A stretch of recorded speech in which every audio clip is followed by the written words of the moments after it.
Hello అండి అందరికి. హర్షని park తీసుకెళ్లి చాలా రోజులు అయింది. ఇంకా ఈ రోజు సండే కదా, ఖాళీగానే ఉన్నాంలే తీసుకెళ్దామని ఈ రోజు అయితే పార్కు తీసుకెళ్లాను. ఇంకా వాడు పార్క్ లో ఎంటర్ అయ్యాడంటే ఇంకా నన్ను పట్టించుకోడు అనమాట. వాడే వెళ్ళిపోతున్నాడు లోపలికి. హర్షకి పార్క్ అంటే భలే ఇష్టం. రోజు తీసుకొచ్చినా వస్తాడనమాట. ఒక్కోసారి అన్నం తినట్లేదని హర్ష అన్నం తిను సాయంత్రం పార్కు తీసుకెళ్తానని చెప్తాను.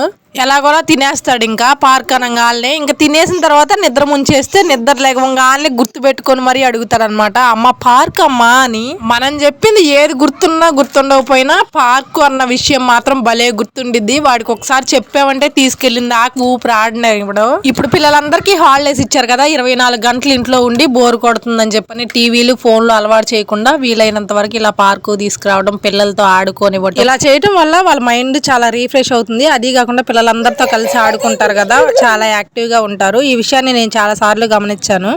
అందుకే వీలైనప్పుడల్లా ఇలా తీసుకొస్తాను అనమాట. వీడియో నచ్చితే లైక్ చేసి సబ్స్క్రైబ్